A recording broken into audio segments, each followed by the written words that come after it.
Ist Whis, Leute, der stärkste Charakter im Spiel und was hat es mit seiner Fähigkeit auf sich? Ich habe ja den ganzen Clip, sage ich jetzt mal, das ganze Gameplay in Umlauf gebracht und das Ganze hat auch gut Welle geschlagen und jetzt ist natürlich berechtigt die Frage, wie kann man Whis auch kontern und im Vergleich zu den anderen Charakteren, wie kann man das Ganze auch balancing-technisch einranken, weil ich meine, du musst ja nichts drücken und er dodgt einfach alle Angriffen. Ist nicht ganz korrekt. Was es einfach damit auf sich hat, was meine Meinung dazu ist, einfach die Stellungnahme dazu in dem heutigen Video, Freunde. Ich habe das Ganze anfangs auf TikTok gepostet. Es ging bis zu 900.000 Views online. Dann wurde das irgendwie von TikTok eingeschränkt. Warum auch immer, verstehe ich nicht. Aber apropos TikTok, Leute, gerne abchecken, wenn ihr mir noch nicht auf TikTok folgt. Link dazu in der Videobeschreibung. Und ja, ich würde sagen, bevor wir mit Whis starten, schauen wir uns erstmal Ultra Instinct Goku an. Was sind da so meine Eindrücke, meine Meinung zu dem Charakter? Warum ich ein bisschen enttäuscht war, sage ich euch auch jetzt. Und dann wechseln wir, Leute, zu Whis. Alter, es ist schon crazy. Finde ich aber ehrlich gesagt geil. Also ich finde es gut, wie sie es gemacht haben. Und ich sage euch auch, wieso. Alright, Leute, wir starten mit Ultra Goku. Sein brachialer Rücken. Ich finde, Character Model haben die stark getroffen. Die Effekte, die Aura, die ihn umgibt, sieht geil aus. Wenn er Ki lädt, sehr, sehr stark. Also da kann ich mich nicht beklagen, muss ich an der Stelle sagen. Auch die Tatsache, dass er, sag ich jetzt mal, mit dem Buff direkt in die Ulti aktivieren kann und der Damage und Co. noch geboostet wird, finde ich auch schon heavy. Hat aber so gesehen fast jeder krasse Charakter. Und bei der Ulti von Ultra Goku Sein war ich so am Anfang so ein bisschen enttäuscht, weil ich dachte, nach diesem Schlagangriff, das war schon, aber zum Glück haben sie das noch angehangen, diesen Angriff, den er gegen Kefla damals im Anime aktiviert hatte. Wie spicy das auch aussieht. Und dann guck mal, dieser Zoom in die Pupille so, in die Augen. Und dann so das Kamehameha ins Gesicht von Mr. Satan, Leute. Ich finde, das ist sehr wichtig. Das ist sehr wichtig. Ulti kann, wie gesagt, finde ich top. Aber an und für sich, so wie er sich jetzt, sage ich jetzt mal, spielen lässt im Vergleich zu anderen Charakteren. Ich bin halt bei Goku schon mit extrem hohen Erwartungen rangegangen. Und hatte mir vielleicht an der einen oder anderen Stelle ein bisschen mehr erhofft gehabt. Kamehameha auch nice, kannst du chargen. Was ich auch an der Stelle sagen muss, die Auto-Dodge-Funktion von Goku konnte ich halt nicht ausprobieren. Ich habe ja gegen den Trainingspuppe, im Trainingsmodus gespielt und da hat der Gegner-Charakter ja sozusagen nicht angegriffen. Und genau deshalb konnte ich das nicht austesten, es ist aber möglich. Ich denke, im Versus wird man da nochmal ein anderes Gefühl für kriegen, für Goku Sein, wie er sich spielen lässt, aber trotzdem natürlich, das ist Meckern auf hohem Niveau, sehr, sehr starker und solid Charakter. Jetzt die Transformation, wie er sich verwandelt. Viele haben sich da ein bisschen beschwert. Man muss aber auch sagen, die Wirkung ist hier nochmal mit dem Ki ein bisschen schwieriger. Also, wenn er oberkörperfrei ist, beziehungsweise das orangene Ki weggefetzt ist, wirkt der Charakter und das Character-Model auch nochmal anders. Kannst du aber alles anpassen, was man auch schon im Shop gesehen hat. Grundlegend muss ich auch sagen, dadurch, dass man durch Fighters, ich finde Fighters hat halt auch einen sehr, sehr, sehr geilen Goku ins Spiel gebracht beim DLC damals, sind die Erwartungen halt auch sehr, sehr hoch, muss ich sagen, wo Sparking Zero mithalten muss. Sie können sie auf jeden Fall erfüllen, sie halten auf jeden Fall mit, aber ich würde nicht sagen, dass sie das übertreffen, so im Gesamten. Ihr merkt aber, nachdem er sich transformiert hat, die Folgeangriffe seiner Schläge sind einfach unfassbar schnell. Es ist einfach richtig, richtig schnell. Ist bei gefühlt jeder Transformation, du wirst einfach von den Kombos schneller. Bestes Beispiel auch bei Jiren, wenn du transformierst, du bist einfach auch mit den Schlägen und Co. viel schneller unterwegs. Dieser Shot ist halt so clean. Das ging auch so viral, als dann auch Goku gegen Goku Classic gepickt wurde. Der Arme, der war so entsetzt. Hier Jiren mit den Augen.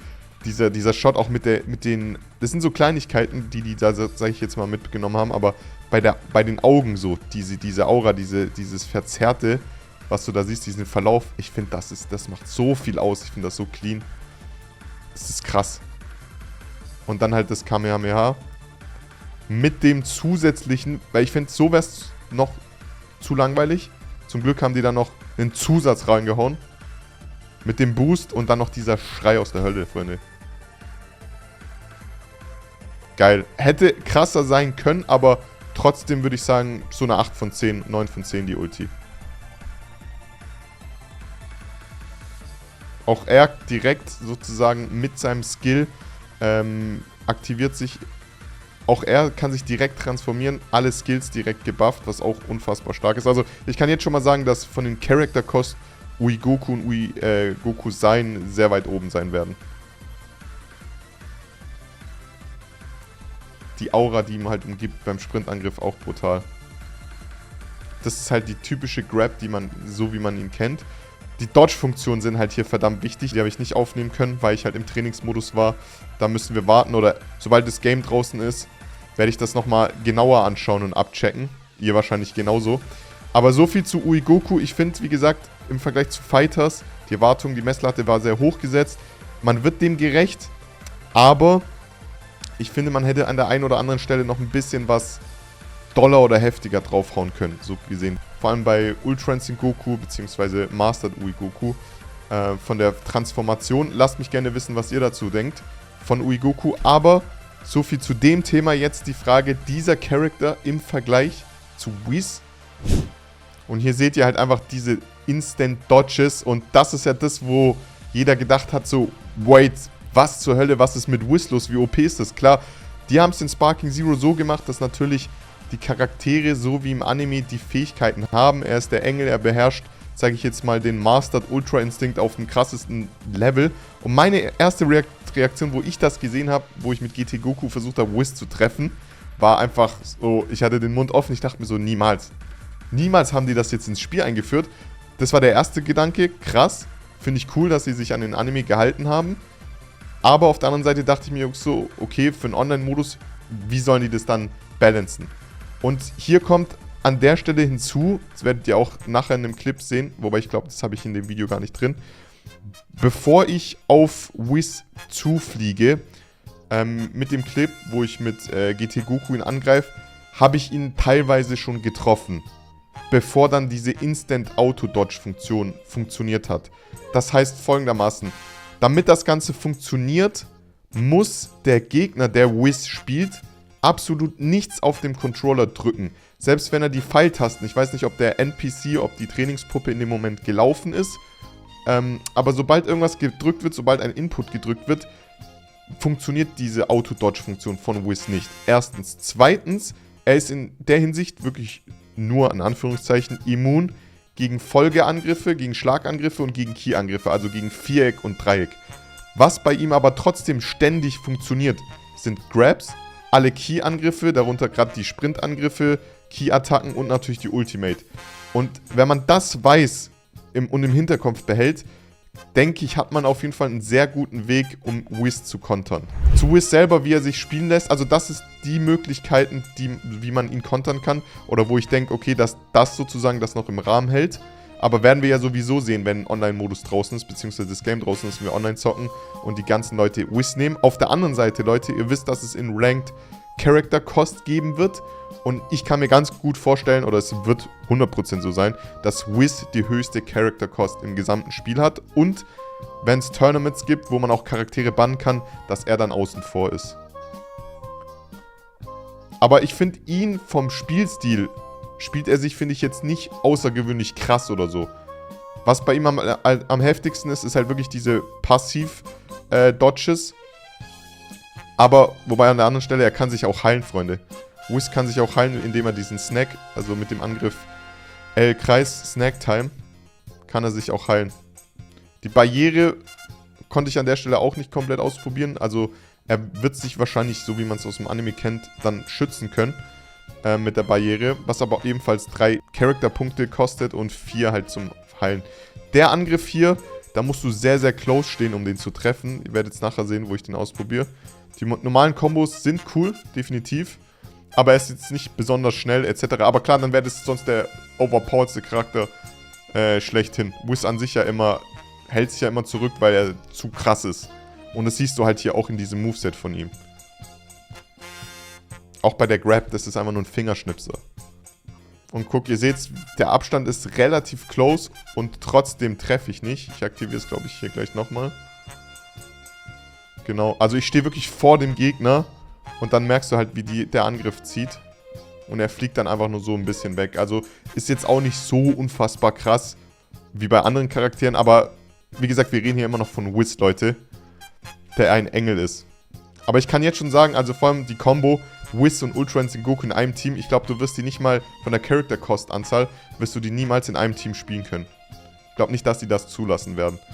Weil das wäre dann das komplette Ultra Instinct Team, was sehr, sehr, sehr räudig wäre, Mann.